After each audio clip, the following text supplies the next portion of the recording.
네, 이번엔 두 번째로 필터 기능에 대해서 살펴보겠습니다.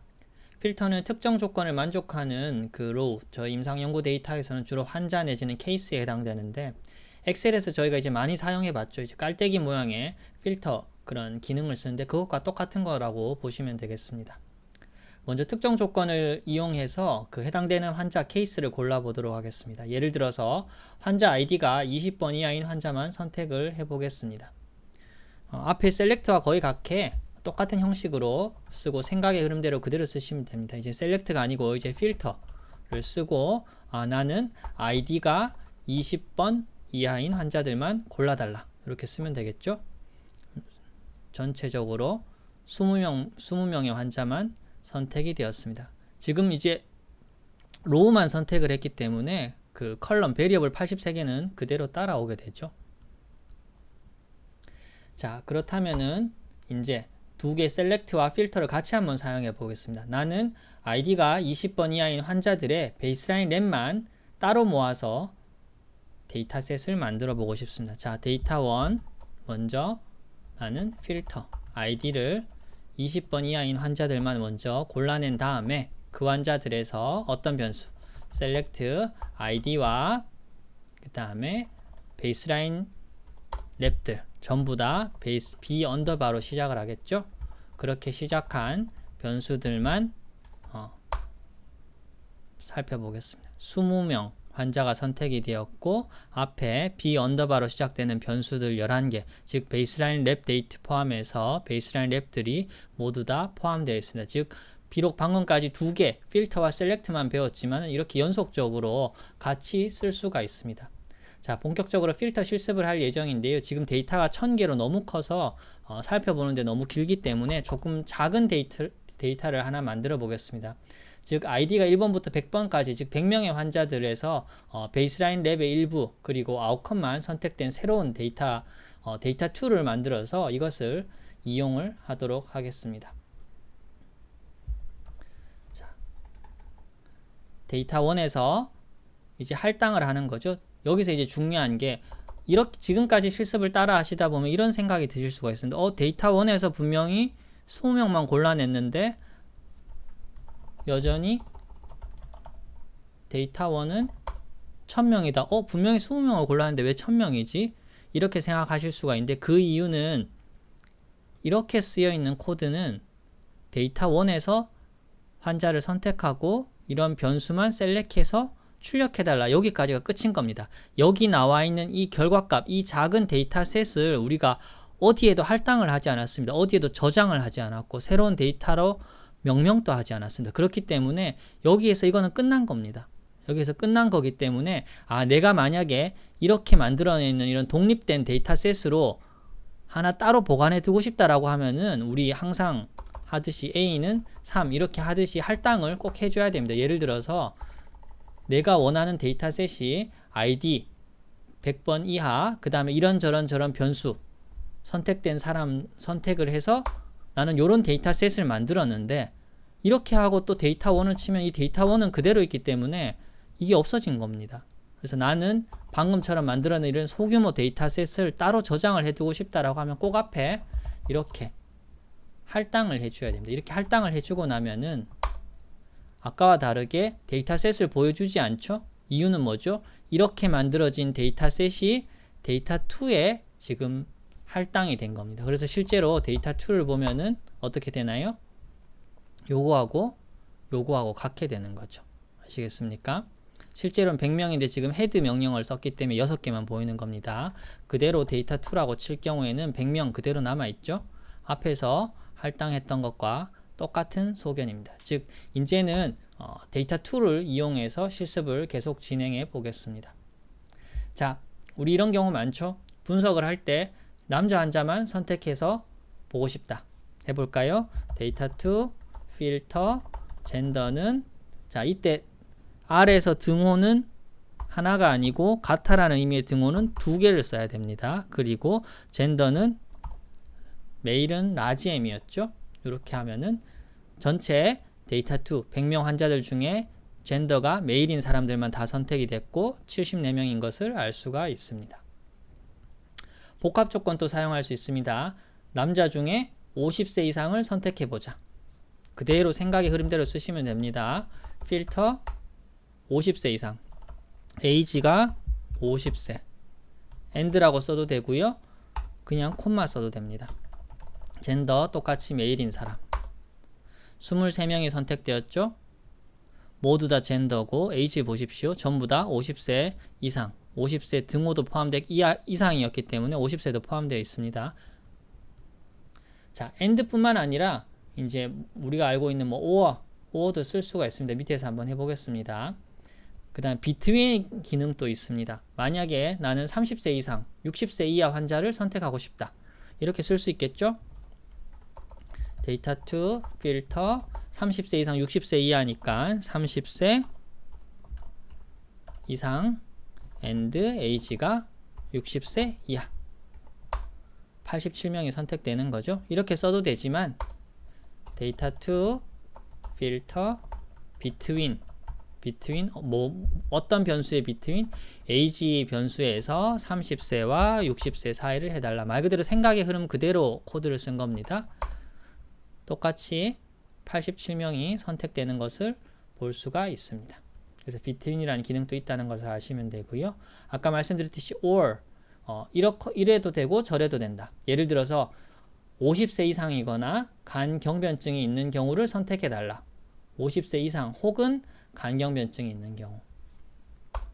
자, 데이터 to 필터 50세 이상 age 50세 이상 혹은 or인데 or는 이렇게 젓가락 모양의 키를 쓰셔야 됩니다. 이게 어디 있냐면은 그 키보드 보시면 엔터 오른쪽에 있는 엔터 위에 딜리트 키 사이에 있습니다. age가 50세 이상이거나 혹은 LC가 있는 경우. LC는 1 쓰면 안 되죠. LC 같아라는 거는 두 개를 써야 됩니다. 등호. LC가 있는 경우를 선택을 해달라. 총 60명이죠. 보시면은 50세 이상이거나 50세 이상이 아닌데 LC가 있죠. 맞죠? or는 이거이거나 이거인 거죠. 좀 더 복잡한 조건도 묶을 수가 있습니다. 하지만 이때 주의하셔야 될 거는 저희가 숫자 4층 연산할 때 여러 가지를 쓰다 보면 항상 어떻게 되나요? 플러스 마이너스 곱하기 나누기를 같이 쓸 경우에 곱하기 나누기가 먼저 되고 플러스 마이너스가 나중에 우선순위에서 밀리죠. 그렇지만 내가 플러스 마이너스를 먼저 하고 싶을 때는 어떻게 하나요? 괄호로 항상 묶어주게 됩니다. 똑같이 복잡한 조건을 쓸 때는 괄호로 묶어주는 것이 좋습니다. 70세 이상 남자이거나 40세 이하 여자를 나는 선택하고 싶다.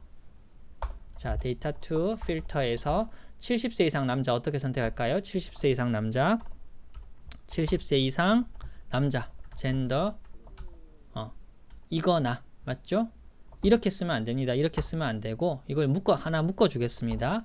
70세 이상이거나 남자인 조건을 먼저 갈로로 하나 묶어 주고 혹은 뭘 원하죠? 40세 이상 40세 이하 여자 40세 이하이면서 젠더가 female인 이런 사람을 우리는 원한다. 이렇게 해서 엔터를 치면 그런 사람은 전체 3명에 해당되겠습니다. 자, 지금까지는 이런 조건을 다 만족하는 사람을 찾아달라는 거였는데 이제는 반대로 그런 조건을 만족하지 않는 경우도 골라낼 수 있는데 똑같이 select에서처럼 조건 앞에 마이너스를 쓴 것처럼 같아라는 의미가 등호 두 개인데 반대는 마이너스가 아니고 느낌표 등호입니다.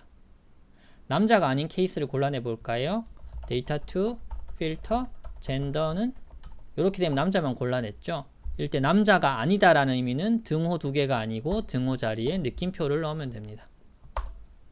26명이 나왔죠. 즉 젠더는 남자 아니면 여자이기 때문에 이렇게 먼저 한번 보겠습니다. 전체 젠더는 남자 74명, 여자 26명이죠. 데이터 2에서 필터를 하는데 남자가 아닌 사람을 골라내달라. 사실은 이거는 뭐 아시겠지만 이거랑 같은 거죠. 여자인 환자를 골라내달라는 것과 똑같은 거죠. 26명. 저희가 이제 예제를 위해서 일부러 아니다라는 거를 느낌표 등호라는 것을 보여드리기 위해서 일부러 만들었습니다. 자, 조건을 만족하지 않는 복합 조건도 할 수 있겠죠. 간경변증이 없는 50세 이상 간경변증이 없는 50세 이상 해볼까요? 데이터 2에서 필터 간경변증이 없는, LC가 없는, 그리고 age는 50세 이상, 이렇게 할 수 있겠죠. 23명의 환자가 거기에 해당이 되게 됩니다. 죄송합니다. 간경변증이 없는이면은 이렇게 돼야 되겠죠. 1번이 간경변증이 있는 거니까 이렇게 하면은 13명이 되게 됩니다. 자, 그 다음에 이제 카운트 기능이라는 게 있는데요. 저희가 지금까지는 이제 필터를 쓰면은 거기에 해당되는 케이스가 전부 다 나왔습니다. 근데 이거 말고 내가 빨리빨리 데이터 익스플로레이션을 하기 위해서 이런 조건을 만족한 사람 과연 몇 명이냐, 이거를 빨리 볼 수 있는데, 이때 이제 카운트라는 기능을 사용할 수 있습니다. 젠더에서 방금 사실 썼었는데 데이터 2에서 나는 젠더가 몇 명인 젠더의 분포를 알고 싶다. 이렇게 하면은 카운트라는 변수를 쓰면은 데이터 2 내의 젠더라는 것은 M이 74개, F가 26개다. 이렇게 나와 있습니다. 그럼 우리가 이제 많이 카운트를 이용하면은 필터와 같이 썼을 때 데이터 익스플로레이션이 아주 유용합니다. 우리가 이게 궁금할 수 있겠죠. 전체 환자들 중에서 남성이면서 이안티즌이 베이스라인 이안티즌이 양성인 사람은 과연 몇 명일까? 빨리 우리가 궁금할 수 있습니다. 그럼 그대로 쓰면 됩니다. 자, 데이터 2에서 남성이면서 베이스라인 이안티즌이 양성인 이런 사람들 과연 몇 명일까? 51명이죠. 51명이구나. 이렇게 바로 빨리 알 수가 있습니다. 자, 그렇다면은 그러면 이런 조건을 만족하는 사람에게서 HCC는 과연 몇 명이 생겼을까? 이것도 궁금할 수 있습니다. 바로 그런 경우에 똑같이 데이터 2에서 필터 젠더에서 남성이고 이안티즌이 1인 사람들 중에서 카운트를 세는데 간암은 몇 명 생겼느냐? 이렇게 하면 어떻게 되나요? 똑같은 51명 중에서 간암이 추후에 생긴 사람은 10명, 생기지 않은 사람은 41명입니다. 즉 데이터 익스플로레이션 저희가 빨리 할 때 이런저런 조건에서 과연 몇 명이냐 아니냐 할 때 상당히 유용하게 쓸 수 있는 기능이 카운트 기능입니다. 자, 다음은 이제 결측값에 대한 이야기를 좀 해볼 건데요. 저희가 이제 임상 연구는 후향적 연구를 많이 하기 때문에 전향적 연구도 그렇지만 데이터의 미싱이 있는 경우가 필수 불가결하게 있습니다.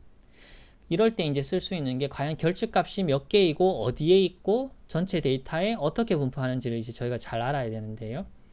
EasyNA라는 기능이 있습니다. EasyNA라는 기능이 뭐냐면 말 그대로입니다. EasyNA, 이것이 NA 결측값이냐 이런 뜻입니다. 예를 들어서 데이터 2에 저희가 이용할 INR 프로스로밍 타임에 대해서 한번 쳐보겠습니다. 자, 문자 그대로 의미는 데이터 2에 베이스라인 INR은 결측값인가요? 결과가 어떻게 나와 있죠? false, false, false, false, true, true, true, true, true.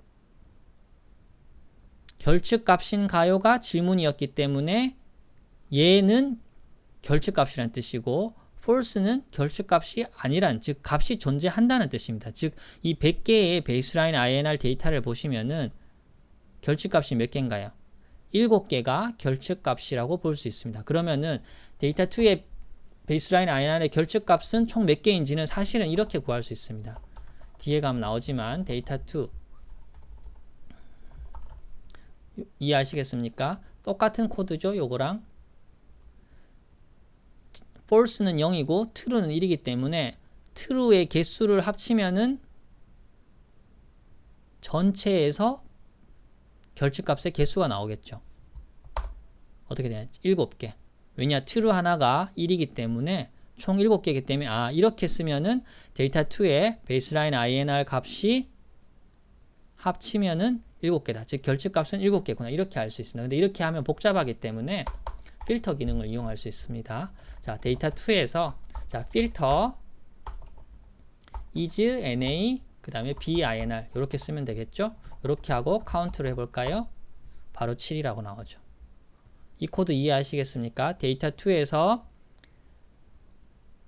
베이스라인 INR이 결측값인 것만 골라낸 겁니다. 결측값인 경우 true잖아요. 즉 여기 사실은 이겁니다. 이거 혹은 이겁니다.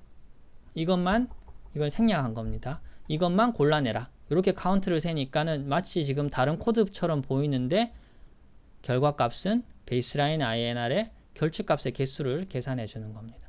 자, 그렇다면은 나는 100개의 케이스 중에서 INR의 결측값이 없는 케이스만 나는 골라내고 싶다. 어떻게 하면 될까요?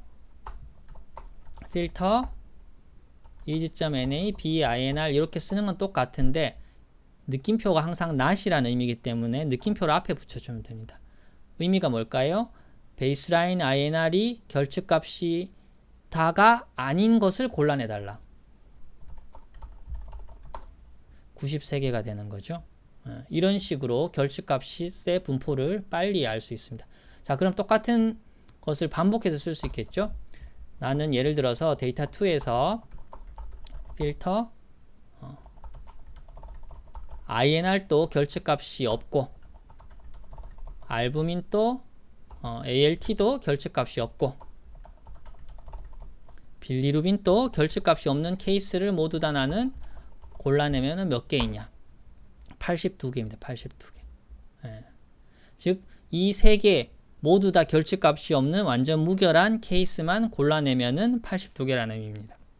이렇게 다 써도 되지만 이 코드가 길잖아요. 이럴 때 한꺼번에 해결할 수 있는 코드가 있는데 기능이 바로 drop NA라는 기능입니다. 즉, 이름 그대로죠. 결측값이 있으면 drop, 제외를 해달라는 뜻입니다.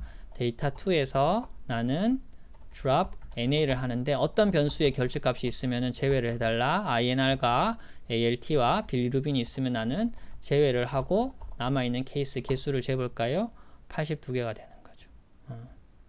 실제로 그러면은 과연 이런 환자들의 7개가 맞는지 이제 챕터 2에서 잠깐 보여드렸던 그래프인데요.